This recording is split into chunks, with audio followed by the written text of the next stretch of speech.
Hello friends, welcome to கல்டா info Tamil. இந்த உலகத்தில் ஆச்சரியமான திறக்கப்படாத மர்ம கதவுகள் இருக்குது. இந்த கதவுகளுக்கு பின்னாடி ஈவில் ஸ்பிரிட்னு சொல்லப்படுற துஷ்ட சக்திகளும் அமானுஷ்யங்களும் சில பேர் இதுக்குள்ள விலைமதிப்பற்ற பொக்கிஷங்கள் இருக்கிறதாகவும் சொல்கிறாங்க. இந்த மர்ம கதவுகளுடைய தொகுப்புகளை தான் இந்த வீடியோவில் பார்க்க போகிறீங்க. இந்த வீடியோ உண்மையிலேயே செம்ம இன்ட்ரெஸ்டிங்காக இருக்கும். அதனால் ஸ்கிப் பண்ணாமல் முழுசாக பாருங்கள். இன்னைக்கான வீடியோட கொஸ்டின் என்ன அப்படின்னா, உங்கள் ரிலேட்டிவ்ஸில் யாரை உங்களுக்கு பிடிக்காது, எதனால் உங்களுக்கு சுத்தமாக பிடிக்காது அப்படின்னு மறக்காமல் கமெண்ட்டில் சொல்லுங்கள். வீடியோக்குள்ளே போகிறதுக்கு முன்னாடி இந்த வீடியோ லைக் பண்ணி என்னோட சேனலை சப்ஸ்கிரைப் பண்ணிங்க அப்படின்னா எனக்கு அடுத்தடுத்த வீடியோ பண்ணுறதுக்கான என்கரேஜ்மெண்ட்டாக இருக்கும். வாங்க வீடியோக்குள்ளே போகலாம். முதல்ல நீங்கள் பார்க்க போகிறது the tomb of queen. 221 BC and 206 BC இந்த இடைப்பட்ட காலத்தில் கென் ராஜவம்சத்தை சேர்ந்த பேரரசரான குவின் ஷி ஹுவாங் அவருடைய கல்லறை இருக்கு. கல்லறைங்கிறது பெரிய விஷயம்லாம் கிடையாது, ஆனால் இவருடைய கல்லறைங்கிறது தான் ரொம்ப பெரிய விஷயமா பேசப்படுது. இதில் ஏகப்பட்ட மர்மங்கள் இருக்கிறதாகவும் சொல்லப்படுது. இப்போ வரைக்கும் இவருடைய கல்லறை கிட்ட யாருமே நெருங்கி போகல. ஏன்னா இவருடைய கல்லறைக்கு முன்னாடியே நம்ம 7000 படை வீரர்களை சந்திக்க வேண்டியதாக இருக்கும். இந்த 7000 படை வீரர்களும் இவருடைய கல்லறைக்கு பாதுகாவலர்களாக இருக்காங்களாம். இந்த கல்லறை கிட்ட நம்மள நெருங்க விடாம பாதுகாக்கிறாங்களாம். கேட்கவே ஆச்சரியமா இருக்குல்ல. சைனால சாஞ்சி அப்படிங்கிற ப்ராவின்ஸ்ல இவருடைய கல்லறை இருக்கிற இடத்துல எக்ஸ்கவேஷன் ஒர்க் நடந்துகிட்டு இருந்தது. அதாவது இந்த இடத்த தோண்டி அகழ்வாராய்ச்சி பண்ணிட்டு இருந்தாங்க. எப்போன்னு பாத்தீங்கன்னா 1974 இருந்து 1976. இவருடைய கல்லறை கிடைக்கும்னு பார்த்தா ஆச்சரியமான வகையில 7000 டெரகோட்டாவால செஞ்ச படை வீரர்களை கண்டுபிடிச்சிருக்காங்க. இந்த பேரரசர் இறந்ததுக்கு அப்புறமாவும் இவருடைய ஆஃப்டர் லைஃப்ல இவரை பாதுகாக்கணும் அப்படிங்கிறதுக்காக இந்த மாதிரி 7000 டெரகோட்டாவால செஞ்ச வாரியர்ஸை உள்ள வச்சிருக்காங்க. இப்போ இருக்கிற நவீனமான ஆர்கியாலஜிக்கல் டெக்னிக்கெல்லாம் யூஸ் பண்ணி இவருடைய கல்லறையை நெருங்குறதுக்கு எவ்வளவோ ட்ரை பண்றாங்க. ஆனா இவருடைய கல்லறையை நெருங்க முடியல. ஏன்னா இவருடைய கல்லறை ஒரு மிகப்பெரிய பேலஸ். அந்த பேலஸ் எங்க இருக்குன்னு பாத்தீங்கன்னா அண்டர் கிரவுண்ட்ல 60 இருந்து 125 அடி ஆழத்துல அமைஞ்சிருக்கான். நம்ம இந்த கல்லறையை கண்டுபிடிக்கணும்ன்ற எண்ணத்துல இதை தோண்டணும் அப்படின்னா இந்த பேலஸ் டேமேஜ் ஆகுறதுக்கு வாய்ப்பு இருக்கு. அதனாலேயே இவருடைய கல்லறையை யாருமே எக்ஸ்ப்ளோர் பண்ணலையா. இந்த கல்லறை கிட்டத்தட்ட 2200 வருஷம் பழமையானதுன்னு சொல்றாங்க. ஒருவேளை டேமேஜ் ஆனாலும் தான் என்ன, கண்டுபிடிச்சிடலாமே அப்படின்னு நீங்க நினைப்பீங்க. ஆனா அதுல தான் ஒரு ட்விஸ்ட் இருக்கு. இந்த கல்லறை கட்டி 100 வருஷத்துக்கு அப்புறமா ஏன்ஷியன்ட் சைனீஸ் ஹிஸ்டோரியன் ஒருத்தர் ஒரு புக் எழுதி இருக்கிறாரு. அந்த புக்ல என்ன சொல்லியிருக்கிறாருன்னா, இந்த பேரரசர் இறந்ததுக்கு அப்புறமாவே கிராஃப்ட்ஸ்மேன்ஸை வச்சு கிராஸ் பவுஸையும் ஆரோஸையும் செஞ்சிருக்காங்க. அதாவது வில்லு அம்பு இது எல்லாத்தையுமே செஞ்சிருக்காங்க. இவருடைய கல்லறை பக்கத்துல நெருங்கணும் அப்படின்னா அந்த வில்லும் அம்பும் நம்ம மேல வந்து குத்திருமாங்க. ஒருவேளை இந்த என்ட்ரன்ஸை நம்ம உடைச்சிட்டு உள்ள போகணும் அப்படின்னு முயற்சி பண்ணோம் அப்படின்னா ஆறு மாதிரி இருக்கக்கூடிய ரொம்ப ரொம்ப அதிகமான பாய்சனஸான மெர்க்குரி இருக்காங்க. அது உடனே பர்ஸ்ட் அவுட் ஆகி வெடிச்சிருமா. புக்கில் எழுதி இருக்கிறதெல்லாமா நம்ப முடியும் அப்படின்னு நீங்க நினைக்கலாம். ஆனா இதை நிரூபிக்கிற விதமா 2020 வருஷம் சயின்டிஸ்ட் இந்த இடத்த டிஸ்கவர் பண்ணியிருக்காங்க. அந்த சமயத்தில் அவங்களுக்கு இந்த இடத்து பக்கத்தில் மட்டுமே அன்யூஷுவலான ஹை லெவலில் இருக்கக்கூடிய மெர்க்குரி எலமெண்ட்டை கண்டுபிடிச்சிருக்காங்க. இதை வச்சு தான் இது உண்மை அப்படின்னு நம்பியிருக்காங்க. அதனாலேயே இந்த டோம்பை யாருமே, அதாவது இந்த கல்லறையை யாருமே நெருங்கலை, யாருமே எக்ஸ்ப்ளோர் பண்ணலையாம். அடுத்ததான் நீங்கள் பார்க்க போகிறது தாஜ்மஹால் தான். தாஜ்மஹாலை பற்றி யாருக்குமே தெரியாமல் இருக்காது. சின்ன குழந்தைங்க கூட இதை பற்றி சொல்லும். ஆனால் இதை பற்றின ஒரு சில சர்ச்சை இப்போவும் இருந்துட்டு தாங்க இருக்குது. தாஜ்மஹாலை முகலாய பேரரசரான ஷாஜகான் 1832 அவருடைய ஒய்ஃப் மும்தாஜ்காக கட்டியிருக்காரு. வரலாற்று புத்தகத்தில் இந்த மாதிரி எழுதியிருக்கு. ஆனால் ஒரு சில மக்கள் என்ன சொல்கிறாங்கன்னா, கடவுள் சிவனை வழிபடுற ஸ்தலம் அப்படின்னு சொல்லியிருக்காங்க. ஒரு சிலர் என்ன சொல்கிறாங்கன்னா இதை பள்ளிவாசல்னு சொல்கிறாங்க. இந்த ரெண்டுல எது உண்மை அப்படிங்கிறத ப்ரூவ் பண்ணுறதே ரொம்ப கஷ்டமான காரியமாக இருக்குது. தாஜ்மஹால் இது வரைக்கும் யாருமே ஃபுல்லாக எக்ஸ்ப்ளோர் பண்ணது கிடையாது. மக்கள் வேடிக்கை பார்க்கணும் அப்படிங்கிறதுக்காக தாஜ்மஹாலுடைய ஒரு சின்ன பாட்டை மட்டும் தான் ஓப்பன் பண்ணி விட்டுருக்காங்க. அதுக்குள்ளே தான் நம்மளால் போயிட்டு வர முடியுமா. அதில் நம்ம பார்க்கக்கூடிய மும்தாஜுடைய கல்லறை கூட உண்மையான கல்லறை கிடையாது அப்படின்னு சொல்கிறாங்க.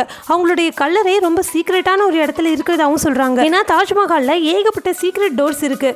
பேஸ்மெண்ட்டில், அதாவது தாஜ்மஹாலுடைய பேஸ்மெண்ட்டில் தான் மும்தாஜுடைய டோம்ப் இருக்கிறதாகவும், அந்த ஏகப்பட்ட மர்மமான கதவுகளில் ஒரு கதவு மட்டும்தான் மும்தாஜுடைய கல்லறைக்கு கொண்டு போய் விடும் அப்படின்னு சொல்றாங்க. பப்ளிக் விசிட் பண்ணணும் அப்படின்னு வச்சிருக்கிற மும்தாஜுடைய கல்லறை காப்பி அப்படின்னு சொல்றாங்க. மக்கள் எல்லாருமே இந்த மர்ம கதவுகளை திறக்கணும் அப்படின்னு கோர்ட்ல பெட்டிஷனும் போட்டிருக்காங்க. ஆனா எந்த ஒரு பெட்டிஷனுக்கும் ஆன்சர் வரல. எல்லாத்தையுமே கோர்ட் நிராகரிச்சிட்டதாகவும் சொல்றாங்க. இந்த மர்ம கதவுகளுக்கு பின்னாடி மும்தாஜுடைய ஆவி இருக்கிறதாகவும் சொல்லப்படுது. இதை பத்தி நீங்க என்ன நினைக்கிறீங்க அப்படின்னு மறக்காம கமெண்ட்ல சொல்லுங்க. அடுத்ததான் நீங்க பார்க்க போறது சீக்ரெட் ஆஃப் த ஸ்பிங்ஸ். எகிப்துன்னு சொன்னாலே நம்ம எல்லாருக்கும் ஞாபகம் வருது அங்கே இருக்கிற பிரமிடு, அதுக்குள்ளே இருக்கிற மம்மிஸ். ஆனால் யாராலையும் பேசப்படாத, அதாவது பெரிய அளவில் பேசப்படாத ஒரு விஷயம் இருக்குது அப்படின்னா அது வந்து the great sphinx of Giza in Egypt அப்படின்னு சொல்கிறாங்க. இந்த சிற்பம் தாங்க. இதை மோனாலித்னு சொல்றாங்க. அதாவது ஒரே ஒரு பாறையில தான் இவ்வளவு பெரிய பிரம்மாண்டமான சிற்பத்தை செதுக்கி இருக்காங்க. எல்லாருமே இதை 4500 வருஷம் பழமையானதுன்னு சொல்றாங்க. ஆனா ஒரு சிலர் சொல்றாங்க இது 12000 வருஷம் பழமையானதுன்னு சொல்றாங்க. எகிப்தினுடைய பல மர்மங்கள் பல ஆராய்ச்சினால வெளிவந்தது. பல வருஷமா இந்த இடத்துல ஆராய்ச்சி போய்கிட்டு இருந்தது அப்படின்னு நம்ம எல்லாருக்கும் தெரிஞ்ச விஷயம் தான். இந்த இடத்துல 1993ல நில அதிர்வு பத்தின சர்வே நடந்துச்சு. இந்த இடத்துல ஏதாவது சீக்ரெட்டான டனல்ஸ் இருக்கா, இதுக்குள்ள ஏதாவது விஷயம் கிடைக்குமா அப்படின்னு பல ஆராய்ச்சிகள் போச்சு. அந்த சமயத்துல தான் இந்த ஒரு சிற்பம் இருக்கு இல்லையா, இந்த சிற்பத்தையே ஒரு சிலர் நாய் அப்படின்னு சொல்றாங்க, சில பேர் சிங்கம் அப்படின்னு சொல்றாங்க. எதுவோ நமக்கு தெரியாது. ஆனா இது ஒரு விலங்கு அப்படிங்கிறது மட்டும் நல்லா தெரியுது. இந்த விலங்குனுடைய முன் கால்கள் மடக்கி வச்சிருக்கு இல்லையா, இதுக்கு பக்கத்துல கிட்டத்தட்ட 25 அடி ஆழத்துல மண்ணுக்கு அடியில ஒரு சேம்பர், அதாவது ஒரு அறை இருக்கிறத கண்டுபிடிச்சிருக்காங்க. அதுக்கப்புறம் தான் இந்த சிற்பம் 4500 வருஷம் பழமையானது இல்ல 12000 வருஷம் பழமையானது அப்படின்னு சொல்லியிருக்காங்க. அந்த டாக்குமெண்ட்ல 19th செஞ்சுரி டாக்குமெண்ட்ல என்ன எழுதப்பட்டிருந்தது அப்படின்னா, பிரெஞ்சு இன்ஜினியரான கொலோனல் ஹவார்ட் வைஸ் அப்படிங்கிறவரு இந்த ஸ்பிங்ஸ் அப்படிங்கிற இந்த சிற்பத்தை தோண்டினதாகவும் எக்ஸ்கவேட் பண்ணதாகவும் இந்த இடத்துல ஒரு சீக்ரெட் டோரை கண்டுபிடிச்சதாகவும் சொல்றாங்க. இந்த டோருக்கு பின்னாடி என்ன இருக்கும், ஏதாவது விலை மதிப்பற்ற பொக்கிஷம் இருக்குமா, இல்லைனா அண்டர் வேர்ல்டு இருக்குமா அப்படின்னு நிறைய குழப்பங்கள் இருக்கு. இதை பத்தின எகிப்தியன் கவர்மெண்ட் என்ன சொல்றாங்க அப்படின்னா, மக்கள் யாருக்குமே இதுக்குள்ள போறதுக்கு அனுமதி கிடையாது அப்படின்னு சொல்லியிருக்காங்க. ஏன்னா இந்த இடத்துல விலை மதிப்பற்ற ஏன்ஷியன் லைப்ரரி இருக்கலாம். அதாவது அட்லாண்டிஸ்ல வாழ்ந்த சிட்டிசன்ஸ் இருப்பாங்க இல்லையா, அவங்களுடைய சிட்டியை அழியறதுக்கு முன்னாடி இந்த பிரமிடுக்குள்ள இவங்க இந்த மாதிரியான ஹால் ஆஃப் ரெக்கார்ட்ஸ்னு சொல்லப்படுற ஏன்ஷியன் லைப்ரரியை உருவாக்கி இருக்கலாம். அந்த லைப்ரரிக்கு சீக்ரெட்டான டனல் இந்த சிற்பத்திலிருந்து போகலாம். அதனால இது யாருமே எக்ஸ்ப்ளோர் பண்ணக்கூடாது அப்படின்னு சொல்லிட்டு இதுக்கு தடை போட்டிருக்காங்க. அடுத்ததான் நீங்கள் பார்க்க போகிறது மர்டர் ஹோட்டல். மர்டர் ஹோட்டலை பற்றி நிறைய பேருக்கு தெரிஞ்சிருக்க வாய்ப்பில்லை. ஏன்னா இந்த ஹோட்டலில் ஹெச்எஸ் ஹோம்ஸ் அப்படிங்கிற ஒரு சீரியல் கில்லர் தான் நடத்திட்டு வந்திருக்கிறான். இவன் சீரியல் கில்லருக்கும் ஒரு படி மேலே கொடூரமான பயங்கரமான சீரியல் கில்லர் அப்படின்னு சொல்கிறாங்க. இவனை யூஎஸ் கவர்மெண்ட்டும் பிடிச்சிட்டாங்க. இவனால் கிட்டத்தட்ட 200 பேர் சித்திரவதை அனுபவிச்சு செத்து போயிருக்காங்க. இவன் இவங்களை கொல்லணும் அப்படிங்கிறதுக்காகவே ஒரு ஹோட்டலை உருவாக்கியிருக்கானா பார்த்துக்கோங்களேன். இவன் செம்ம கேடிங்க. ஏன்னா இந்த ஹோட்டலை இவன் ஒரே ஒரு இன்ஜினியரை வச்சு கட்டலை. ஒரே ஒரு இன்ஜினியருக்கு பதிலாக பல நாடுகள்ல இருந்து பல ஆர்கிடெக்டை கூட்டு வந்து இந்த கட்டமைப்பை கட்டியிருக்கான். இதனால இந்த ஹோட்டலுடைய முழு டீட்டெயிலும் அவங்க யாருக்குமே தெரியாது. எந்த இடத்துல எந்த ரூம் இருக்கு, எத்தனை ரூம் இருக்கு, இதுக்குள்ள என்னென்ன சீக்ரெட்டான ரூம்ஸ் எல்லாம் இருக்கு அப்படிங்கிறது யாருக்குமே தெரியாதாங்க. இந்த ஹோட்டலை மக்களை ஈர்க்கிற விதமா தான் கட்டியிருப்பானா. இதனுடைய வெளிப்புற அமைப்பு அவ்வளோ அழகா இருக்குமாங்க. நிறைய பேர் இந்த இடத்துக்கு வந்து நம்ம தங்கணும் அப்படின்னே நினைச்சிட்டு வருவாங்களாம். ஆனா இந்த ஹோட்டலுக்குள்ள போயிட்டோம் அப்படின்னா நம்ம டோட்டலா குழம்பி போயிடுவோமா. இந்த ஹோட்டலுக்குள்ள வச்சு எல்லாரையுமே கொன்னு இந்த ஹோட்டலுடைய பேஸ்மெண்ட்குள்ள அவங்களுடைய டெட் பாடிஸை போட்டுருவானா. சில டெட் பாடிஸை எரிப்பானா, சில டெட் பாடிஸை புதைச்சு வச்சிருவானா. இந்த ஹோட்டல்ல இருக்கக்கூடிய ஒரு சில ரூம்ஸ்ல பாய்சனஸ் கேஸ் இருக்குமாங்க. இதுக்குள்ள மக்கள் ரொம்ப சித்திரவதையை அனுபவிச்சு செத்து போவாங்க. ஒரு சில ரூம்ஸ்ல பக்கெட்ஸ் ஆஃப் ஆசிட்ஸ் இருக்குமா. ஒரு சில ரூம்ஸ்ல இருக்கக்கூடிய டோர்ஸை வெளியிருந்து மட்டும்தான் ஓப்பன் பண்ண முடியும். உள்ள போயிட்டோம் அப்படின்னா அந்த கதவை நம்மளால உள்ள இருந்து ஓப்பன் பண்ணவே முடியாதாங்க. ஒரு சில ரூம்ஸ்ல டோர்ஸ் இருக்குமா.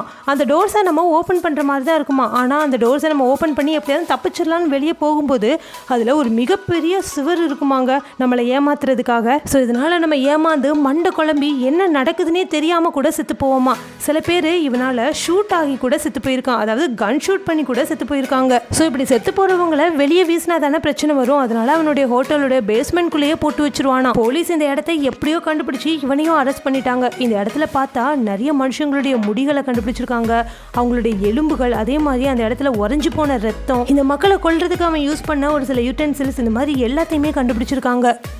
அடுத்ததான் நீங்கள் பார்க்க போகிறது ட்ரெஷர் அண்டர் மாச்சு பிச்சு. மாச்சு பிச்சு அப்படிங்கிற ஒரு மிகப்பெரிய மவுண்டன் இருக்குது. அந்த மவுண்டனில் நிறைய கற்களாலேயே செஞ்ச படிக்கட்டுகள் இருக்குது. இந்த படிக்கட்டுகளில் நம்ம இறங்கி போனோன்னா ஒரு மிக நீளமான ஆறை கொண்டு போய் நமக்கு சேர்க்குமா. இந்த இடத்துல நடந்து போகிறதே ஒரு த்ரில்லிங்கான எக்ஸ்பீரியன்ஸாக இருக்கும். இந்த சைடில் பார்த்தீங்க அப்படின்னா ஒரு ஆழமான பள்ளம் இருக்குங்க. நம்ம இதில் நடந்து போகிறதே ஒரு அட்வென்ச்சரஸான ஒரு ஃபீலாக இருக்குமா. இந்த படிக்கட்டுகளில் நடந்து போய் ஒரு அட்வென்ச்சரஸ் ஃபீலாக அனுபவிக்கணும் அப்படிங்கிறதுக்காகவே நிறைய டூரிஸ்டர்ஸ் இந்த இடத்துக்கு வராங்க. பிரெஞ்சு ஆர்கியாலஜிஸ்டான டெரி ஜெம்மன் அப்படிங்கிறவர் இந்த இடத்துல ஒரு மர்மமான கதவை கண்டுபிடிச்சிருக்காரு. அவர் கண்டுபிடிச்ச ஒரு எலக்ட்ரோ மேக்னெட்டிக் எக்யூப்மெண்ட் மூலமா இவர் இந்த டோரை கண்டுபிடிச்சிருக்காரு. இந்த டோர் பார்த்தீங்கன்னா இதுக்குள்ள ஒரு ஹிடன் சேம்பர் இருக்கிறதாவும் அதுக்குள்ள ஒரு கலர் இருக்கிறதாவும் அவர் கண்டுபிடிச்சிட்டாரு. மேபி இந்த சேம்பருக்குள்ள நிறைய கோல்டு அண்ட் சில்வர் இதை மாதிரி நிறைய பொக்கிஷங்கள் இருக்கலாம் அப்படின்னு சொல்லப்படுது. ஆனால் இது ஷுவராக சொல்லப்படலை. கவர்மெண்ட்டும் இவருக்கு பர்மிஷன் கொடுத்துட்டாங்க. இந்த கதவுக்குள்ள என்ன இருக்கு அப்படின்னு உங்களால் முடிஞ்சா கண்டுபிடிங்க அப்படின்னு சொல்லிட்டாங்க. இவருடைய எக்யூப்மெண்ட் வச்சு இப்போ கண்டுபிடிக்கணும் அப்படின்னா இதனுடைய ஒரு சில பகுதிகளை உடைக்க வேண்டிய சிச்சுவேஷன் வரும். அப்படி உடைச்சோம் அப்படின்னா இந்த ஹோல் கன்ஸ்ட்ரக்ஷனும் உடைகிறதுக்கு கூட வாய்ப்பு இருக்கு. ஏன்னா இந்த சீக்ரெட் டோரை லாக் பண்ணி வச்சிருக்கிறதுக்காக ஒரு அன்னோன் மெட்டலை வச்சு தான் லாக் பண்ணி வச்சிருக்காங்க. ஸோ நம்ம இதை எடுக்கும் போது இந்த டோட்டல் கன்ஸ்ட்ரக்ஷனும் உடைகிறதுக்கு வாய்ப்பு இருக்கு. அப்படிங்கிறதுனால இப்போதைக்கு எக்ஸ்கவேஷன் ஒர்க் எதுவுமே இந்த இடத்துல பண்ணலையா. இப்போ உங்க எல்லாருக்கும் பிடிச்ச செக்ஷன் வந்தாச்சு. அதாங்க உங்க கமெண்ட்ஸ்க்குலாம் ரிப்ளை பண்ண போறோம். வாங்க நம்ம சப்ஸ்கிரைபர்ஸ் என்ன கமெண்ட் பண்ணியிருக்காங்கன்னு பார்க்கலாம். நான் லாஸ்ட் வீடியோவில் உங்களுடைய கேரக்டர் எந்த மாதிரி கேரக்டர் அப்படின்னு கேட்டிருந்தேன். அதுக்கு அனுஷ்கா சிவராமன் என்ன சொல்லியிருக்காங்கன்னா, அக்கா நான் ரொம்ப காமெடி அண்ட் எமோஷனல் கேரக்டர்னு சொல்லியிருக்காங்க. அண்ட் எல்லா பீப்புளுக்கும் ஹெல்ப் பண்ணுவேன் அப்படின்னு சொல்லியிருக்காங்க. ரொம்ப ரொம்ப சூப்பர் கேரக்டருமா. இதே மாதிரி உங்களுடைய கமெண்ட்டும் என்னோட வீடியோ இடம்பெறணும்னு நினச்சிங்கன்னா ஒவ்வொரு வீடியோலையும் நான் கேட்குற கேள்விக்கு நீங்கள் மறக்காமல் கமெண்ட்ல போய்ட்டு பதில் சொல்லணும். எந்த பதில் எனக்கு ரொம்ப பிடிச்சிருக்குதோ அந்த பதில் எடுத்து நான் என்னோட வீடியோவில் சொல்லுவேன். இந்த வீடியோ ரொம்ப பிடிச்சிருந்தது அப்படின்னா இந்த வீடியோ லைக் பண்ணி உங்கள் ஃப்ரெண்ட்ஸ் அண்ட் ஃபேமிலிக்கும் ஷேர் பண்ணுங்கள். Thank you friends.